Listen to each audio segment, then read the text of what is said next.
welcome to a bonus episode of Do You Remember This?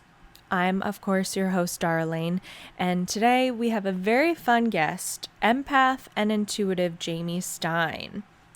If you listen to the podcast Bitch Sesh, you've probably heard him talking about the Real Housewives, and today I'm going to get his unique perspective on Paris Hilton and her documentary and Britney's conservatorship.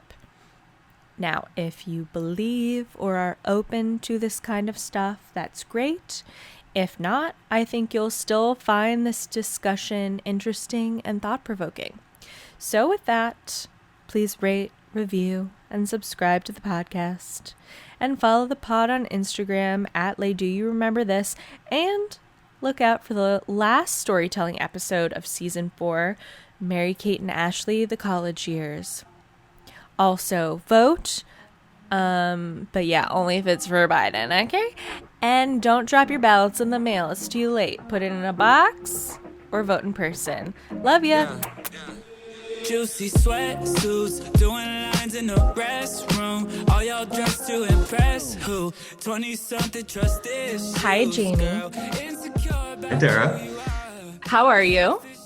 I'm well. How are you? I'm doing, fine considering the state of the union. But thank you so much for being here. I'm a huge fan of yours from Bitch Sesh. Thank you. I'm happy to be here.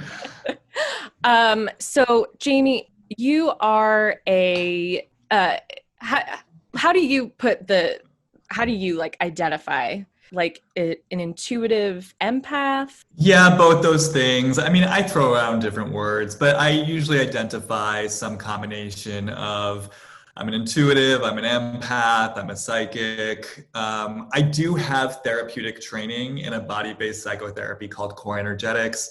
But yeah, essentially what I do is I'm able to channel people's unconscious thoughts and feelings. So if I'm working with someone, for example, and let's say they're really struggling in an area of their lives, like romance or work or creativity, and they don't understand why, what I'm able to do is to drop in and really feel what's really going on for them in the unconscious landscape in regard to the issue. So even though their conscious mind might be saying, hey, these are the things that I want, if there's an unconscious place inside them that's actually saying, hell no, I'll never do this, or I'll never let myself have it, or actually I'm afraid of it for some reason, I'll be able to tap into that and to express it and to help them explore where that's coming from inside them and then how to shift it. So whatever you want to call that, sometimes I playfully call it being, what do I call it? Being an emotional psychic detective. Ooh, that's yeah. fun. I like that. So when you're just walking around in your daily life, are you constantly getting downloads when you're with people, or is it just something when you drop into it that you really feel it? It's both. The veil's pretty thin for me. So yeah, I get a pretty consistent ongoing flow of information, just even from casual contact with someone. But for me, it's the way I describe it, sometimes it's kind of like there's that old metaphor, following a trail of breadcrumbs. Mm-hmm. So the breadcrumbs are always there for me, and I get information in different kinds of ways. So, I can look at someone and kind of read sometimes even just the way their eyes will scan across the room, or their body language, or I can feel them energetically. But for me, it's the difference between spotting the initial breadcrumb and whether I actually want to follow the trail of breadcrumbs into the thick of the forest. And so I feel like following the trail of breadcrumbs is when I actually drop in and start to explore the initial impulse. But usually the initial impulse is pretty much always there. I can also kind of choose the degree to which I pay attention to it or even process it. So I do have ways of turning the volume up and down. If you were to walk past a stranger and you got some strong energy, do you ever tap anyone on the shoulder and I have to just tell you this thing? No. I don't. I mean, there's a few things I would say in response to that. I am a big believer in not delivering messages that aren't asked for. So even in the times where I do have a message for someone that comes through, I'll always ask someone first, like, hey, I feel like I have a message for you. Do you want to receive it? Something about that consent just feels really important to me. And then also, I guess just to clarify, going back to your initial question, I guess it's true that when I'm walking down the street, I do think there are people who, particularly people who are clairaudient, which means when someone's clairaudient, it means they get psychic or intuitive information. Like they will literally hear messages whispered in their ear. And so I think maybe if I were someone like that, who is like getting clear, strong messages just walking by someone, it might be different. I'm more clairsentient, which means I get information through my body. I literally get gut feelings that I then interpret. So it's rare that I'm just walking past a stranger and I get some kind of strong, cohesive message like, oh, you better go home right now because, your son's about to fall down the stairs. I don't really get information like that. I do just get more general vibes in that situation. And I would have to stop, I think, and start really chatting with someone to start getting more specific information. That said, I mean, tons of times, yes. Am I talking to someone at a coffee shop and information starts coming through for them within minutes? Absolutely. And in that case, if I feel called to share it, I'll ask for permission about whether or not they want to hear it. That makes sense. I mean, some people don't want to hear it, and it wouldn't even matter if you told them because they just wouldn't be willing to take it on. It's true. Yeah. And it takes energy to give, like I am channeling something when the information comes through. So it does require energy on my part. So both, I don't want to do something that's going to be unwelcome or invasive to them. And I also don't want to take the time and energy to bring the information forward if it's not wanted. Right. Okay, so you watched the Paris Hilton documentary. Yes. What was and as just like a side note up top, you're not like well-versed in the Paris Hilton oeuvre. So the documentary was kind of an introduction for you. Yeah, although it's funny, now that you're saying that, it did remind me, I actually did work on the second season of Simple Life, which is so funny that I totally forgot that through our correspondence until now. But yeah, other than that, I've really never been, I've never stayed current on what's going on with Paris Hilton. Jamie, I love that little gorgeous nugget just slipped your mind. What did you do on that show? I used to work in reality TV, and I worked for Buena Murray, which is the production company that produced Simple Life, mostly on The Real World. But I think right before I left, I finally floated on over to Simple Life. And my job, I was called a logger. And it literally meant that I watched just tapes of raw footage of the show and logged what was happening on the tapes. And then those logs would get sent to the story department. And so that's how, because the story department can't watch every single footage of every second of footage. So instead they would read these logs. And then if something stood out to them, they'd kind of highlight it and then go look for the tape. So I was literally paid just to watch the raw footage of Simple Life. That is my dream job, actually. But so somewhere deep in your subconscious, you actually like really have a feel for Paris.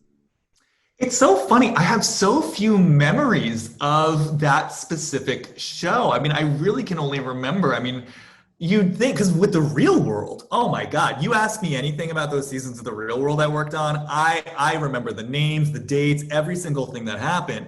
With a Simple Life, maybe I just wasn't as invested in it because I didn't watch the show, but I literally, I can remember 2 scenes that I watched. I mean, I remember Paris and Nicole at one particular house, and Nicole, I think, called her boyfriend and snuck off with him. And then I remember one tape where they were responsible for getting rid of the lavatory waste from an airplane. And that's literally all I remember from the entire season of working on the show.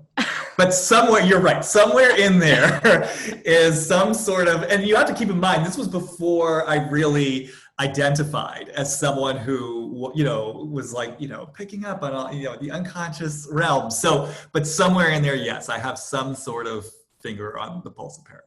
So what was your overall impression as kind of an outsider to like the nitty-gritty details of Paris? You mean from the documentary or from? Yeah, just from the from the documentary, but also just like what you know about her in general. I mean, I will say that I was surprised, watching the documentary when it started, and obviously it kind of leads by teasing that there's sort of more to the story than meets the eye. And, I was a little skeptical, just like, okay, where is this going? Do I trust this? And then certainly they start framing the narrative that, Paris is one of the smartest people I know. And, me kind of sitting there like, is she really, like, I believe that she's smart, you know what I mean? But is she really this brilliant woman?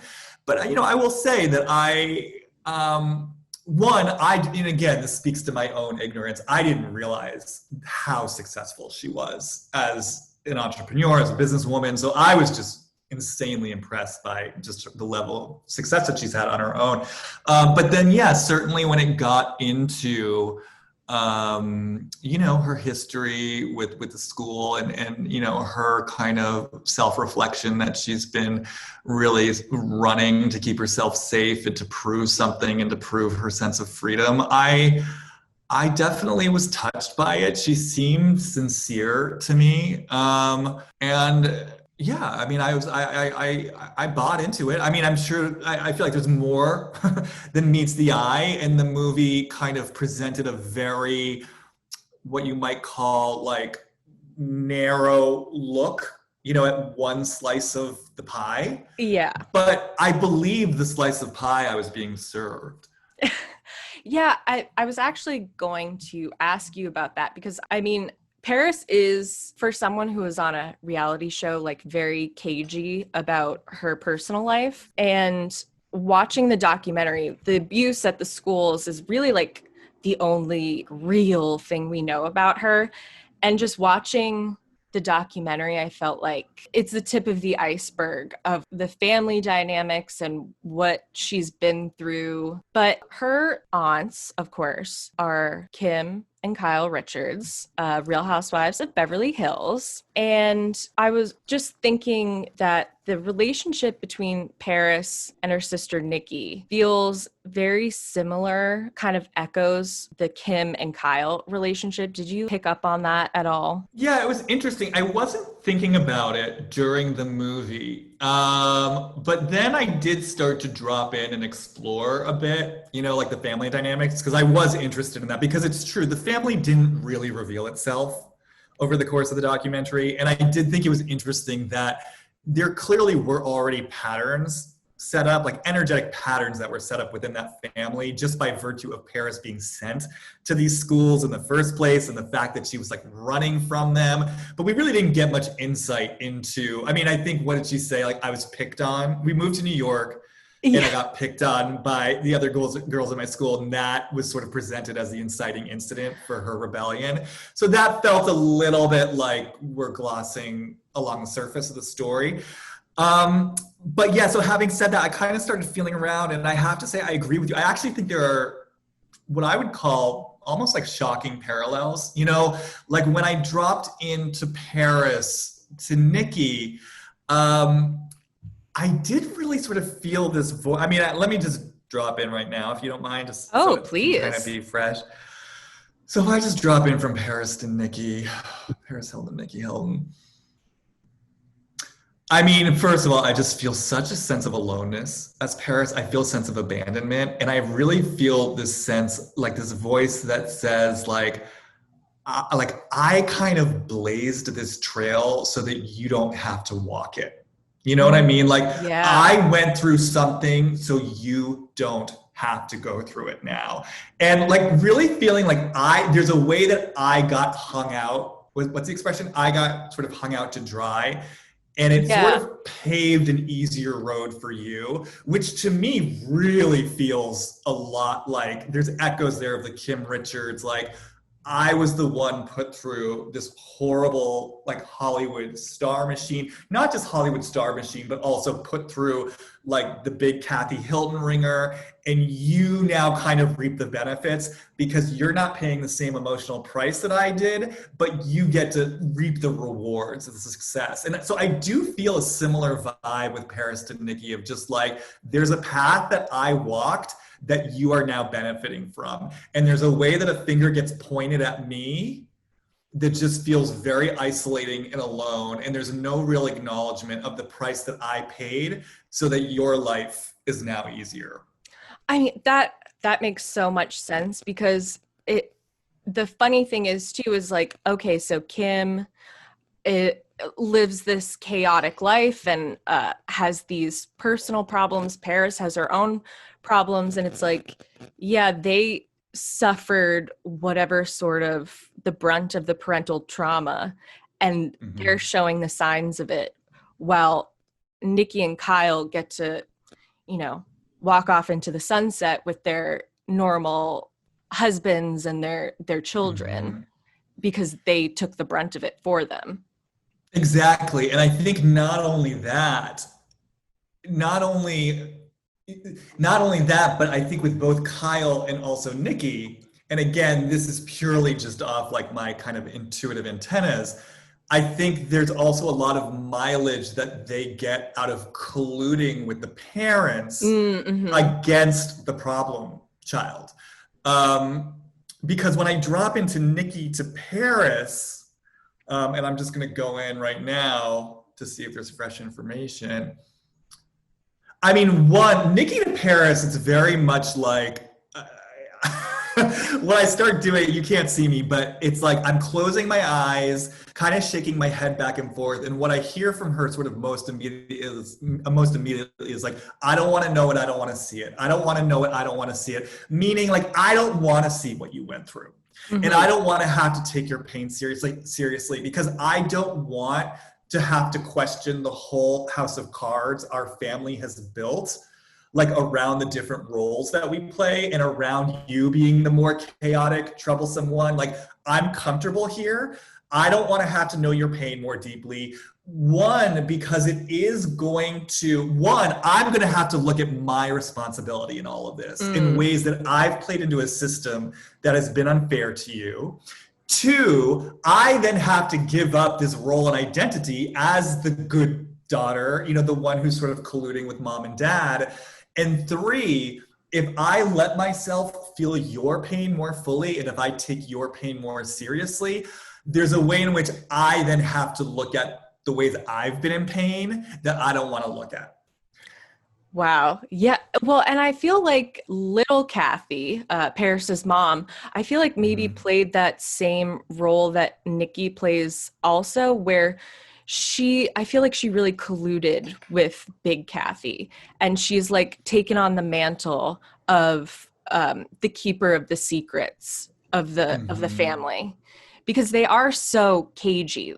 They don't like to reveal anything. Yeah, for sure. Yeah, if you want, I mean, I could drop in. I can see if there's anything from Kathy to Kim. Is that we're kind of like talking about? Right? Yeah, we're talking about like the good sister to the, because it's funny because, you know, Kathy in the world of Real Housewives of Beverly Hills, she's been on here and there, but she's always been the missing link, right? Yes. So I've been very dropped into Kyle and Kim. And Kyle is interesting because when I drop into Kyle towards Kim, I actually just feel the part of her that wants to just blame Kim for everything. I feel like all the rage that Kyle has never let herself feel towards Big Kathy, I just feel like it goes towards Kim, which is different. I don't feel that same level of rage from Nikki to Paris, which I think is an interesting contrast. But yeah, it might be interesting just to see like if there's anything that comes up from Big Kathy to Kim. Yeah. All right, let me drop in. So this is Big Kathy to Kim Richards. Big Kathy, okay. Oh, it's interesting. So this is exactly like Nikki. It's like, I don't want to know, I don't want to see. But with her, the flavor of it really feels connected to what was going on with Kim, connected to her career. You know, and I don't know how dark you want to get on your podcast, but it really feels like, I mean, and you know, I think, I don't know I don't know how like tapped into all this your listeners are, but there's a lot of rumors and rumblings out there about what Big Kathy subjected her girls to as far as like, grooming them. Did you want to say something? Oh, I go as dark as you want. I mean, like, go for it. But yeah, I've heard some of the Big Kathy, like teaching Kim how to have sex in a van, like crazy things, like, but go on. Yeah, so I've heard the same rumors about like hiring a guy to take Kim's virginity in the back of a van to teach her to be a good lover, to land a rich man. And certainly, even if, let's just say none of that's true, I think it's safe to assume that these girls were taught about the value of landing a wealthy man, because they all did land wealthy men. And so even if it's not as gross and distorted as the van rumor, clearly there were underlying messages there around how to use and wield your sexuality in exchange for money and wealth that I'm sure did not feel good to these young girls, growing up. And so anyways, the flavor of of little Kathy to Kim, it really did feel like you're going through some stuff in the Hollywood machine, and to me, it does feel dark. It does feel like it has dark sexuality to it. And it's like, I don't want to know, because like, this is the way it's set up. Like, you're supposed to be out there doing this thing. It benefits the family. I can't know this. I can't see it, because it's like, if I know it and see it, then I have to like say something, and I have to take a stand against mom, and I'm not willing to do that. So it really is kind of like, you can just be the sacrificial lamb. And I just feel it's like a curtain that drops. That's what I see. It's like a big red velvet curtain that drops between little Kathy and Kim. And it's like, what goes on backstage is what goes on backstage. Let me just see if there's anything else that wants to come through. Oh, Kim. Like, that's kind of what I hear. Oh, Kim. Oh, that's just Kim. It's just like, she just doesn't want to, in the place where she doesn't want to know and she doesn't want to see, like, oh, crazy Kim. Right. Because again, it's like, if I let myself really know, it's a house of horrors. I can't know that. And much like with Nikki, if I let myself realize what Kim went through, I have to realize the house of horrors I grew up in. And even if I didn't go through the same shit that Kim did, I have to start owning what I did go through. I don't want to know that. I don't want to feel that. So I'm blocking Kim out. I'm blocking myself out. Let's just keep everything, at a certain level.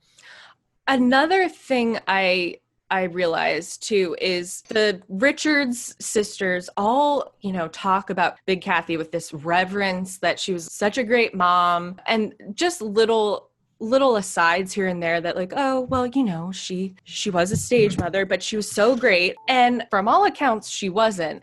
And I see with Paris and Nikki also an unwillingness to say anything too negative about their mom. And I find that so interesting that they're so hesitant to just lay it out there a little more, both sets of sisters. I would say well, maybe you do. I want to say you have no idea how common this is. I mean, it's, as someone who works with people, I just cannot tell you the number of times that I start to pick up on information that wants to come through about, experiences people went through in their childhood and in their family of origin where they learned certain things. And the number of times that I'll start bringing forward this information and people are just like, no, I don't know what you mean. Like, great childhood, great relationship with my parents. Absolutely not.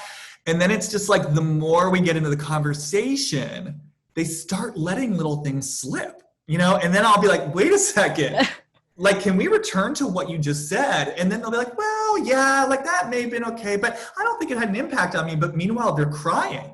And then I'm like, are you aware that you're crying right now? And, I think what I want to say there's so much that we could say about that, but I think that you can never underestimate, first of all, people get indoctrinated to believe certain things about themselves. So, in the place where Kim Richards believes she is this sort of chaotic fuck up, there really is a way that I don't think she fully understands that she went through something horrifying and violating. And if there's a part of her that does understand that, she will then question her right to feel that way. Well, my mom, she sacrificed everything for me and she was a single mom. And you have to remember, we love our parents. You know what I mean? And I think for a lot of people, it's very hard. I mean, we're seeing this in the current like political climate. It's hard for a lot of people to navigate a world in which multiple things can be true at once, where it's like we love our parents, we know they're fundamentally good people for most of us, we see how they've tried, we feel their love for us,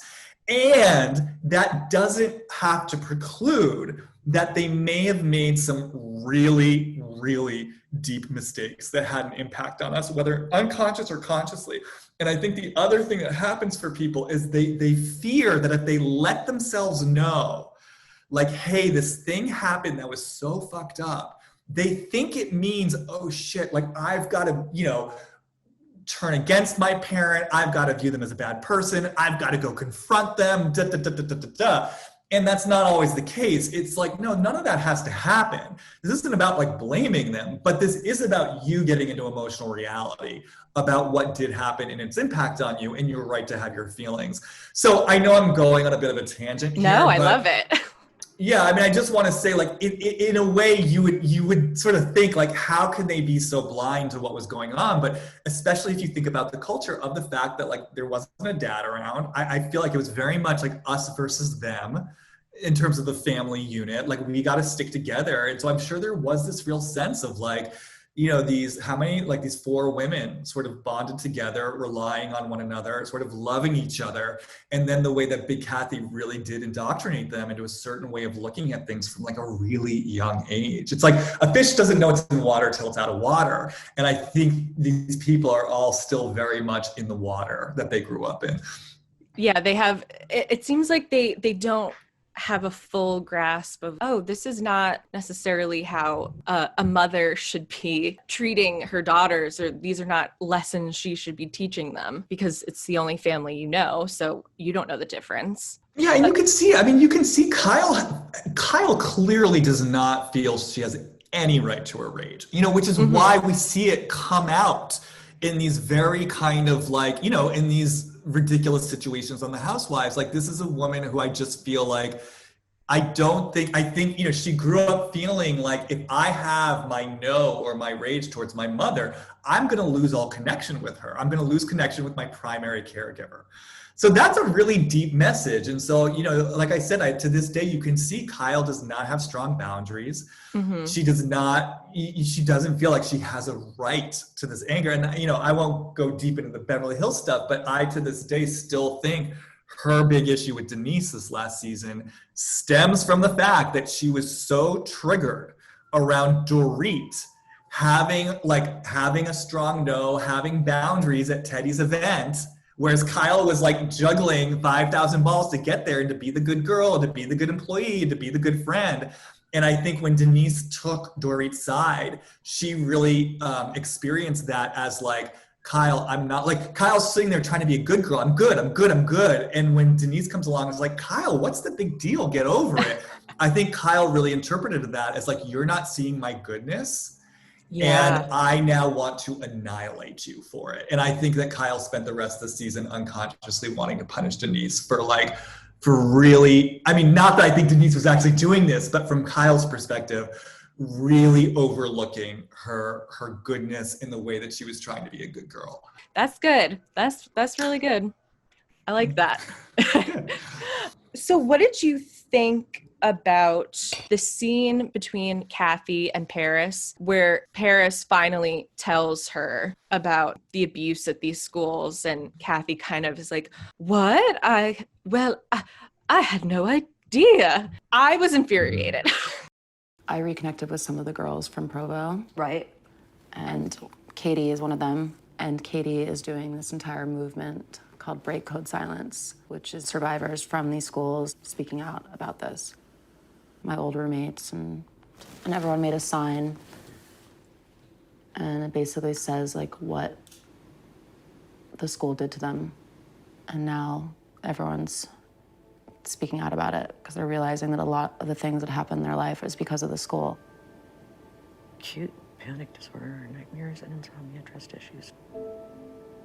And we're all gonna post it and basically raise awareness. verbally and emotionally, physically abused me. Just screaming at me all the time. Right. Strangling, locking me in a room. I know this is something that we've never discussed before. They were constantly being abusive in every way. But I couldn't tell you guys because every time I tried, I would get punished by them. Or they would say, we're just gonna tell your parents you're a liar and they're not gonna believe you. And basically, they just told me that so many different times that I was afraid to ever even say anything or bring it up. Had I known this, and you know that Dad and I would have been there in 1 second. It was definitely an interesting scene. It definitely felt like there was a lot being unsaid. It might be interesting even just to drop into them for that specific scene. But before I do that, like my initial hit is that, I think it's tough to say because they both really do hold their cards so closely to their chest. It did feel a little bit like it could have been a power move on Paris's part. Like, cameras are here. This is on film, so this is going to be seen in front of the world.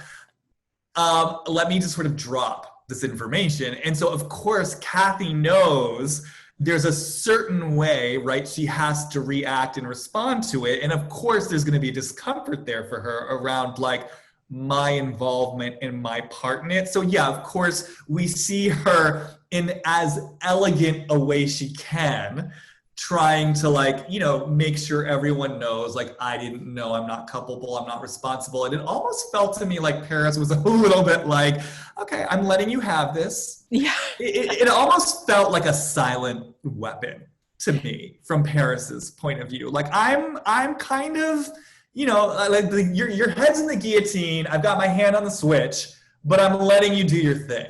You know what I mean? Yeah. Yeah. And I'm sure Paris knew exactly what Kathy's reaction was going to be.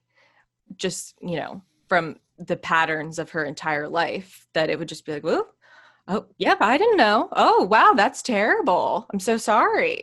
Yeah, it definitely felt like it had a little bit of the energy of the fuck you. Fuck you, I'm doing this. Yeah. I'm putting this out there on camera. If you want, I can drop in and just see if I... Yeah, for sure. Anything. All right, so let's just drop it. This is Paris to Kathy in this specific scene. Okay, Paris, help me, Kathy. Yeah, it's a little, it doesn't feel quite so vindictive, but it does feel like it has the charge of I'm doing this. I'm doing this, I'm saying it. Kind of, what are you going to do about it? Yeah. And yeah, I do know you can't, your hands are tied here because it's on camera.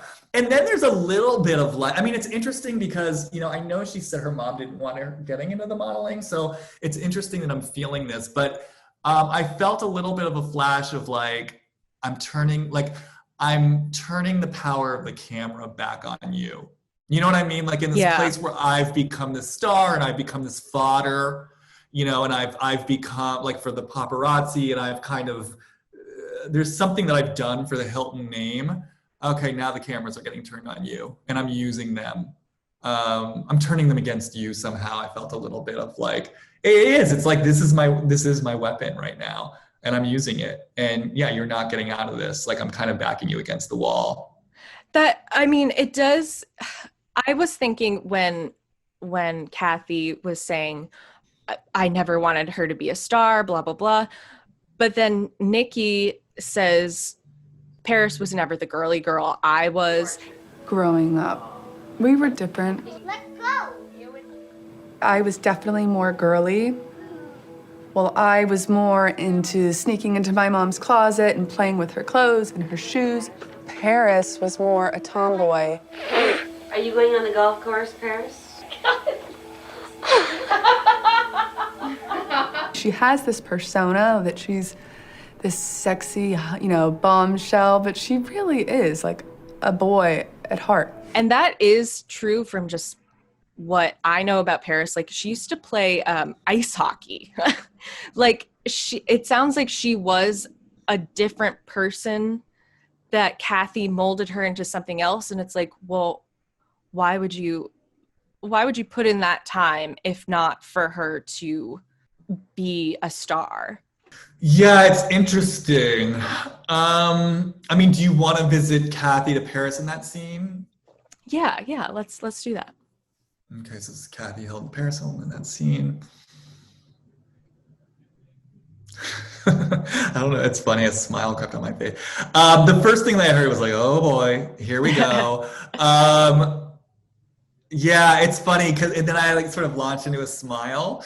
And again, you can't see me, but the smile is sort of frozen on my face. So the smile is kind of like, oh, okay, everything's fine. Everything's fine.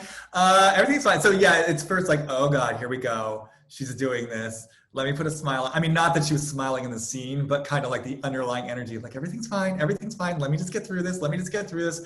Yeah, so it's a similar version of like, let me just turn the volume dial down on what Paris is saying. Like, let me kind of like, I hear what she's saying. Let me just kind of like not take it in all the way, kind of put this frozen smile on my face and just say what I need to say to like get through this. Mm-hmm. And it's like, yeah, she feels a little caught here. Whether she actually knew or knew more than, you know, she says she knew, who knows? But I think she still feels caught in terms of just like the deeper patterns that she set into motion. And so it's just kind of like, part of me is pissed, part of me is outraged actually, but it's just like, I know that like there's a certain face I have to put on this. So let me just get through this. That's really what it feels like. It's like, let me just get through this. And if I just kind of like say what I need to say and kind of put my nose to the ground and barrel ahead, you know, I don't know, later tonight when I'm alone in my room, I can have feelings about it, but I just need to get through this in the moment. Right. One last question about Paris, and then we'll move on to Britney. But one of the scenes that I feel like everyone who saw the documentary mentions is the scene where she's at the music festival with her boyfriend. Alex, can you tell him to chill the f*** out? This is f***ed up. I'm playing Tomorrowland. He needs to chill the f*** out. I'm sick of this shit. I'm playing in 6 minutes. So insecure. Stop! Are you really doing that before my set? Okay, then never speak to me again. Tell him to chill the f*** out. Please stop! I love you. Please stop. Please stop. Please. No, don't love me. I'm begging you. Stop! I started 4 minutes. Please! I started 3 minutes. Do not ruin my set. Can I have his f***ing bracelets cut off? Can we cut his bracelets off? Can we cut his f***ing bracelets off? He's f***ing ruining my entire set. Please, I'm gonna start crying on my set. Please! Jesus Christ! Oh God! Oh my God! Are you f***ing psychotic? What did you make of that whole scene, that dynamic? I just feel such a complicated relationship between her and men. And I think it goes all the way back to her father. I think that's part of the Kathy stuff too. I feel like when I drop into her and her father Rick, it's funny when I first drop into her father Rick. I first just I get images sometimes when I do this, and like I see her as like a little like pirouetting ballerina, just sort of dancing, you know, spinning circles around her father, and it like kind of like what they presented in the video footage. And I was like, oh, that's interesting. And I was like, but this doesn't feel real. Like this feels like a performance. And then I was like, okay, so let me force myself as Paris to really drop in a relationship with a Rick. And I really kind of let myself see Rick full on. And what came through was just like this, I mean, and I'm experiencing it again right now. It's just like this voice inside that just wants to push him away. That's like, get away from me. And it's like this, and kind of like that energy you saw with the boyfriend, like when she was like freaking out on him, like just wanting him away. And it was interesting though, because there also felt like this deep desire for surrender too, and this deep ambivalence around that. And the more that I sort of felt into it, the more that I really felt like I do feel there was this really deep connection between Paris and her father and a deep love. She feels so attracted to men. Like, I really feel like she feels so drawn to men. And like, when I drop into her to like that particular guy, you know, I feel her deep attraction for him. And it feels like connected to her essence. Like, part of her loves men and masculine energy. And it's like a heart energy and a sex energy. She feels so excited and turned on by men. And I think there's a way that, you know, as it happens with children, like that starts often with our parents. And when I kind of drop into Rick to her, and, you know, I'm sort of chuckling because, again, I know nothing about this guy. But what comes through me when I drop in to young Paris is this sense of like, I'm putting all my energy into this little girl. Like, as Rick, it's like, I love this little girl. I worship this little girl. It's all about this little girl. And it actually feels a bit of a fuck you to Kathy. Oh. Like, yeah, like I'm putting all my energy on her. And so in that place, even though Paris wouldn't be consciously aware of it, it feels like there's even cruelty attached to it. Not towards Paris, but there's cruelty in the energy, in that he really kind of like cultivated this closeness, which I have to imagine, if you're Kathy, even if you're not fully aware of it, like it's gonna create some sense of competition, right, or resentment. I mean, I'm just freewheeling now, so hopefully you'll ride with me. I also feel from Kathy towards Paris, kind of like, because, you know, Paris was this free spirit, right? Yeah. And it's almost, and she was a lot more protected, I think, than Kathy was growing up. And Yeah. I do get this sense of like jealousy. Like, wait a second, why do you get to have all this protection? Why does your spirit get to soar? You know, mine didn't. So yeah, like you better keep that tamped down, young lady. And then especially if Rick's giving her a lot of attention, I can really kind of feel like, like this ain't fair. Like, why do you get this when I don't? Oh my God, I feel like I've totally gotten away from the plot of The Boyfriend. Let me just sort of wrap this all up, and then I'm sure you have things to say. I guess what I feel like somewhere along the way, Paris kind of felt used. You know, by Rick, felt used by her parents. I feel like there's sort of probably a moment in time where Rick sort of probably withdrew that sort of intensity of love and affection for whatever reason. And so it's like, when I drop into Paris now in relationship to men, it's like, it's just like, I will never let you get the best of me again, is what I feel like. It's like, there's part of me that's so drawn to you. I'm attracted to you. I love you, but I am not willing to risk the vulnerability of being that connected to my heart energy again and getting hurt with there or fucked with there. And so it's sort of like, and I think that's why you see that push-pull with her energetically. And with this particular guy, to me, it just really felt like, oh, honey, you have no idea what you're walking into. Like, I'm attracted to you, but like, welcome to my spider web. Like, I'm gonna toy with you and then I'm gonna spit you out. And I think unconsciously for Paris, it's like, this feels good to me because this is where I have power and this is where I have control. And in the place where I got hurt, I'm making sure I'm never getting hurt again. And I'm just going to sort of toy with you the way that I was toyed with. And that makes so much sense too, that she's just never going to let herself get hurt again when she breaks up with him. And then you realize that she's gotten rid of every laptop she's had when she's broken up with a guy. I mean, that seems like a very strange reaction, like a huge reaction to, you know, you can wipe that laptop clean. You don't need a new one. Well, especially, I mean, setting up surveillance footage. I mean, it's all about power and control, you know? So that's why, you know, I always feel like the flavor of the original wound is in everything we do. So the fact that there is such a theme of power and control, to me, kind of confirms the fact that there's something she learned early on around, like, gotta have the power and control at all costs, because there was a place where she felt kind of taken advantage of, used and abused in some way. Do you think she'll ever get married? She always talks about how she wants to be married, wants to have kids, but like Nikki says, if you wanted it, you do it already. When I drop into Paris towards like having a kid, what I feel about her, what's interesting about her, and I feel this when I feel her ambivalence around men, and I feel that vulnerable place she wants to avoid. As I said, I really feel her heart.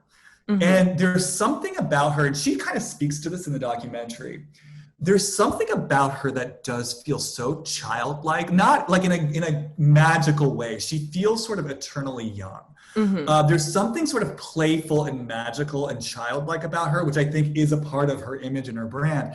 And so when I think that's a core part of who she is. And so when I drop into her towards like having a kid, the voice that I kind of hear is like, I'm not bringing a child into this world unless I can truly do right by that child. Like, I'm not fucking up an innocent kid the way that I was fucked up, because I think she's so protective of that young child in her.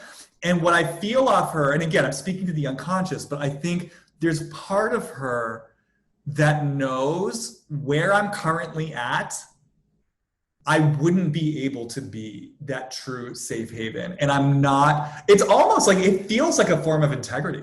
It's like, I'm not willing to bring a child in and bring them into this web that's sort of like been created generationally in this family. And I won't do it until I'm like sorted out. So I think even if part of her does want it, I think there's something in her that's kind of saying, I'm not bringing a kid in this world unless like I know the kid's safe. And right now I don't think the kid's safe. Oh, Paris. I mean, that definitely makes a lot of sense. Let's switch over to Miss Britney Jean Spears. I just wanted to talk a little bit with you about the conservatorship, the Free Britney of it all. Over your research that you did, I sent you an article about the details of the conservatorship and stuff. What was just any hits off the bat that you got from the situation? I think that, maybe this is stating the obvious, but I think, the general underlying pattern I feel to all this, like from her family to her, is kind of like, yeah, we want to use and commodify your creative power and your wildness, but like we only want it going so far. You know what I mean? It's like we want to use it, for its success, but we also want to control it. And I think that's been at play since the beginning. And so the conservatorship to me just feels like an absolutely sort of magnified version of that.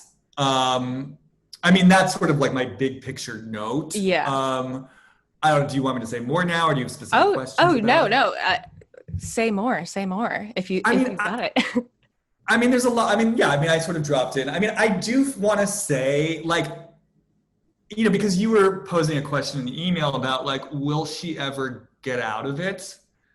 And sort of have a life for herself. And I think it's interesting because I actually feel a deep part of Britney that doesn't want to not have a conservatorship. I feel a part of her where it feels safer and kind of like a relief to, in some ways, have other people who are responsible for things. And it's almost like if she doesn't have that in her life anymore, her life does become her responsibility. And I feel this place where it's like any mistakes I make are my own. And a place where she doesn't trust herself because, of course, she's learned not to trust herself. I think she's probably getting that message from a young age. Like, you can't trust yourself. There are parts of you that are, too much, too wild. And I think she's, as a result, she's learned not to trust herself. And then as a result, self-fulfilling prophecy, right? She's had real episodes of being wild and out of control because it seems like her energy's never been allowed to be fully integrated. So I think there's a part of her that probably feels a certain sense of safety and relief. And, it's kind of like, I always go back to that movie Room, the movie Room with Brie Larson. It's like, to me, that was always a metaphor of like, we all have our rooms we live in. And then, one day do we leave room, and then the adjustment that can be. And I think for Britney, this dynamic with her family that's been in her room, you know, and you have to remember she's never not been in room. Right. And so I have to imagine the idea, even though on one level it might feel really liberating and amazing to suddenly have the freedom that she may have consciously always wanted, I think on some unconscious level, there's probably a part of her that is terrified of not having that kind of overarching structure in place. So, you know, whether or not that needs to be her father is another story. Right. I imagine, because you asked, like, will she ever not have one? My feeling, honestly, I think she always will. It just might, like, I think right now it's sort of transferred, right, to people who might have more of her best interests at heart. Like, that's kind of the flavor of it right now. That's what they're trying to move towards. Not necessarily dissolving it, just moving it towards more of a third party with less skin in the game. I think, yeah, like that sort of might be the direction it goes. I don't ever feel it.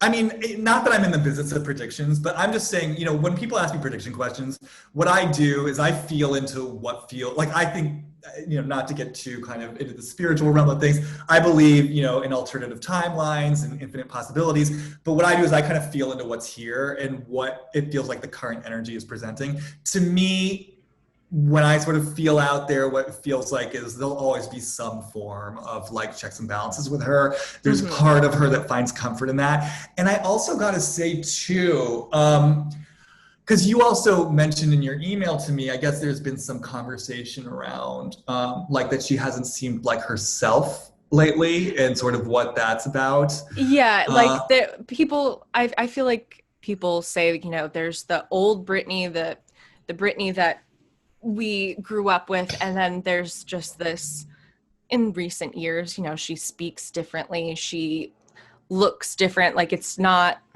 the same person that we grew up with. And like, could she ever return to some piece of that former self? Well, that's an interesting question, and maybe we can drop into that. You know, I will say, to speak to my sense of what's going on with that, every time I drop into it, she just feels kind of like deflated and defeated. Like that's really what I get off of her. It's kind of like a little bit like, what's the point? You know, it's like, I feel, because the thing is, you know, I did research and I read her Wikipedia and everything. And I mean, first of all, again, much like with Paris, it was just interesting for me to learn about her, because I feel a little self-conscious saying this because it really shows my level of like pop culture ignorance. I really didn't understand how successful she is, and not just how successful she is. I didn't understand how much of that was generated from her. You know what I mean? That she really is an active participant in her music and in her performance, and she's really tapped into something, you know? And so, you know, I think that for her, it's like, but what I think is interesting is that the music, when I drop into Britney in her relationship to music, to me, it just feels so connected to her heart. Like right now I'm dropping into Britney and I'm just seeing like a musical, like sheet music. And it just feels like this energy wants to burst forth from her heart. It feels like she wants to share something with the world. Honestly, what I really feel from her is this sense of like, it feels very directed to girls and little girls and like adolescents. Like, you can be anything you want to be. You can be who you want to be. Like, it really feels like she is something she wants to share. But so it feels so connected to her heart energy, and she's clearly so powerful here. But what I'm aware of is that it feels like her music has always been co-opted in some way. And so I feel like she's never had a chance just to have her own relationship to her music, because from the beginning, sort of her family was involved.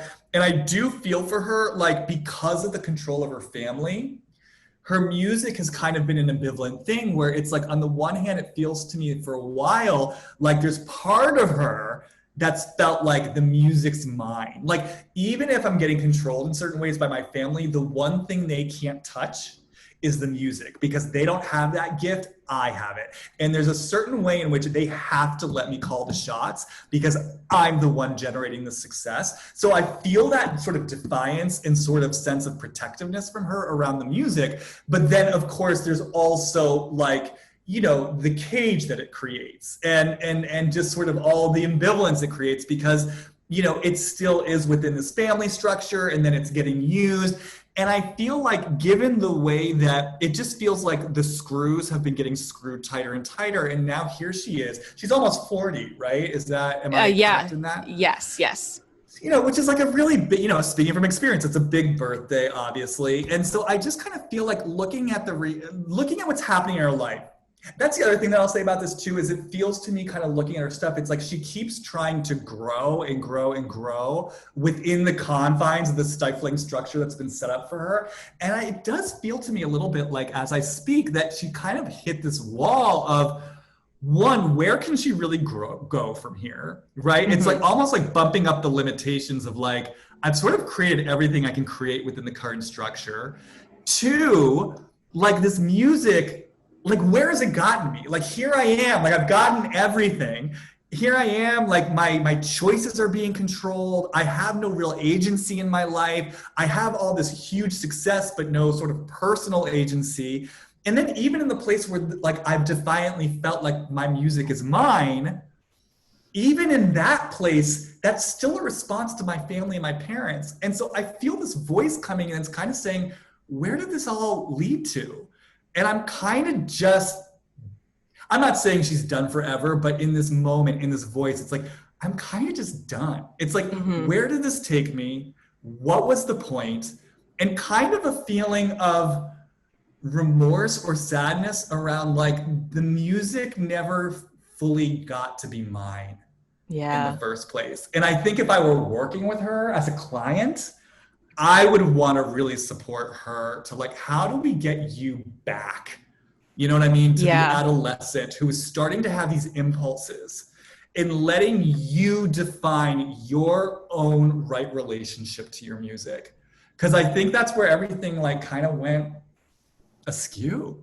Do you have any sense of what is the level from her family of this control of greed or nefarious intentions, and what is it genuine concern for her? Do you get any sense of that? Yeah, it's a tough, it's sort of like the Kim Richards of it all, right? Right. It's like, there should be real concern for her because there are ways and places that she's made destructive choices, but it's also a monster of their making. Right. So it's like, I feel like this predates the success. I feel like this was a dynamic that was already like, when I drop into her father, who literally, I don't even know what this man looks like, but like when I drop into Jamie Spears towards Britney, young Britney, I do get this sense from an early age of like, I am very drawn to and attracted to your powerful energy as sort of this young, because like, look, Britney's powerful. And, I want to be clear, I'm not talking about this from like an incest perspective, right. But, I think we all know like kids have sexuality, they have their energy, and there's a way to be attracted to energy that's not like, oh, I want to actually have sex with you.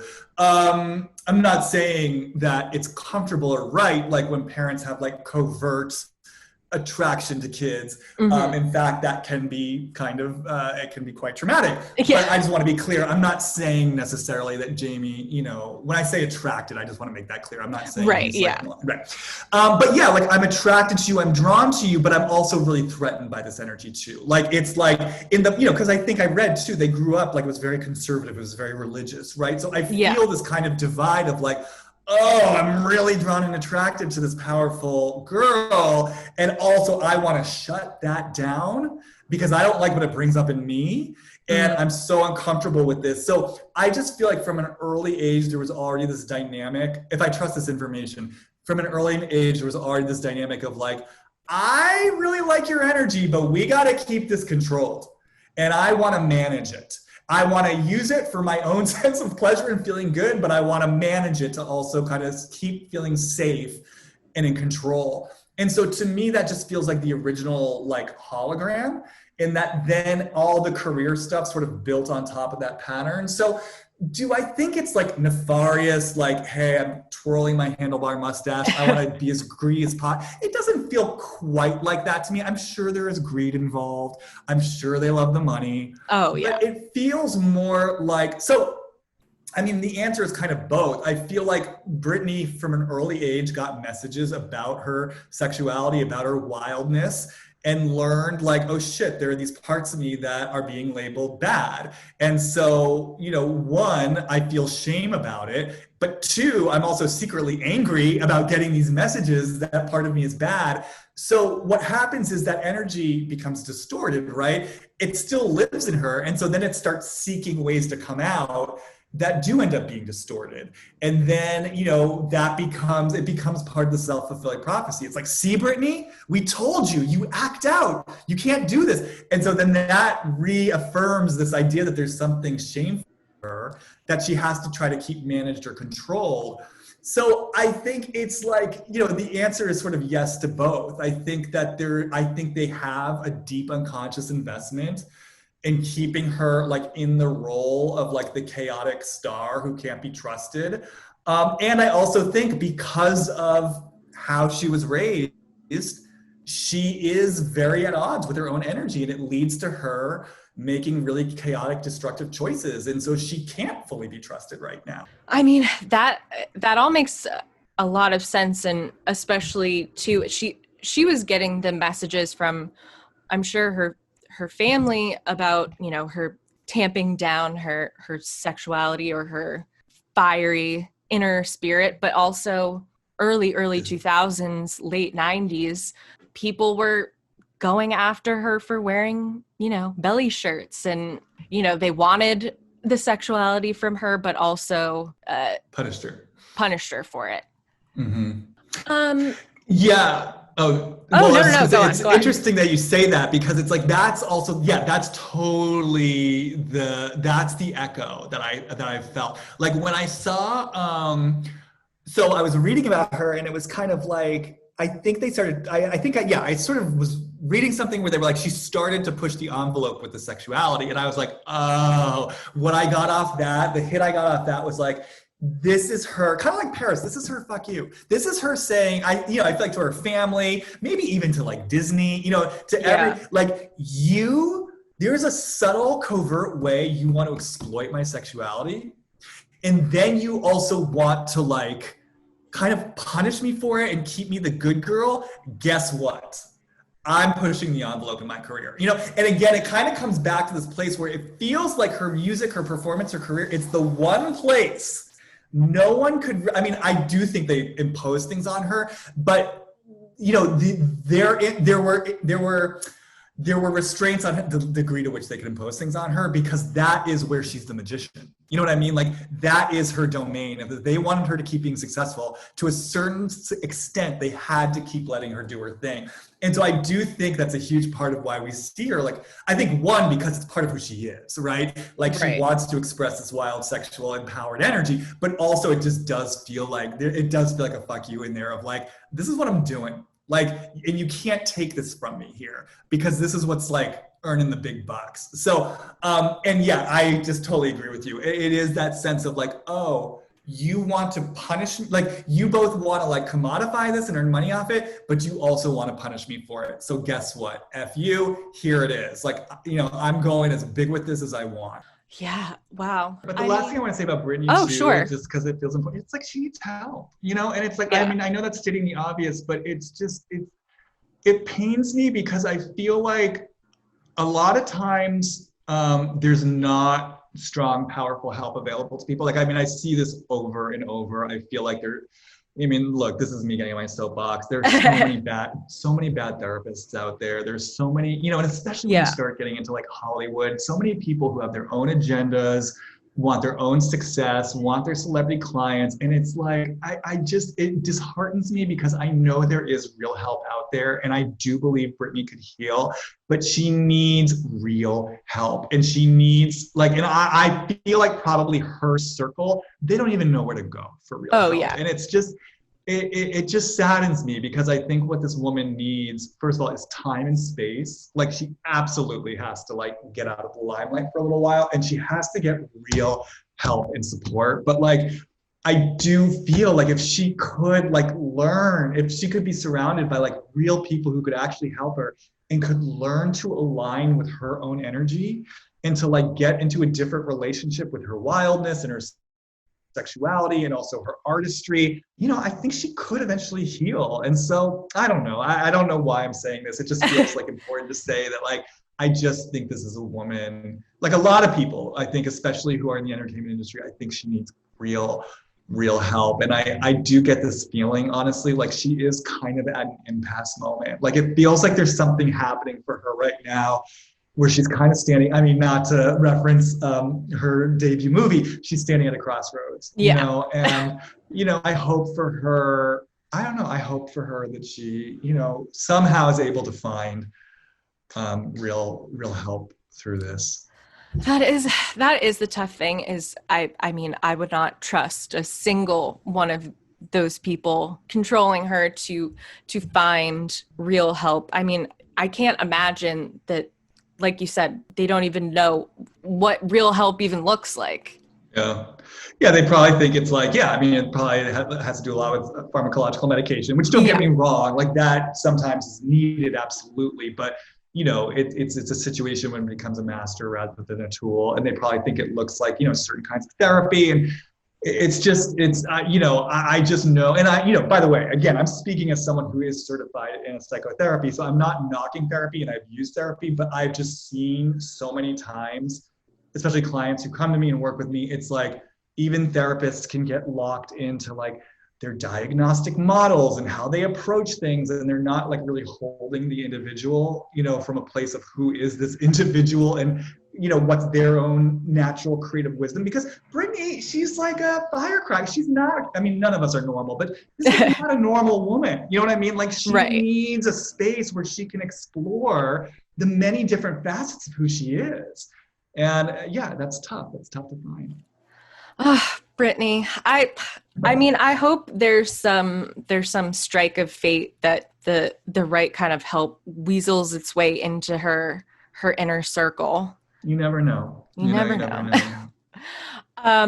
Well, on that note, where can people find you? Like, I mean, your Instagram, if you're into Bravo, which I know a lot of my listeners are, you have a great Instagram where you touch on that subject. Yeah, definitely follow me on Instagram. My handle is just my name, Jamie Stein. So it's JAMIESTEIN. And like you said, I'm always making videos where I drop into the housewives.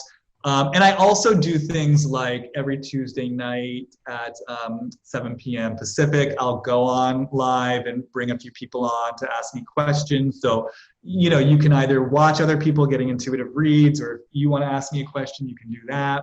And it's just kind of a cool little community that's sort of built there of like smart, conscious Bravo watchers and reality TV lovers. And then, if you find yourself listening to this and are sort of drawn, to this work, also go to my website. It's hollywoodreadings.com. You can read more about the work there, and you can email me if you're sort of feeling called to maybe explore or book a session.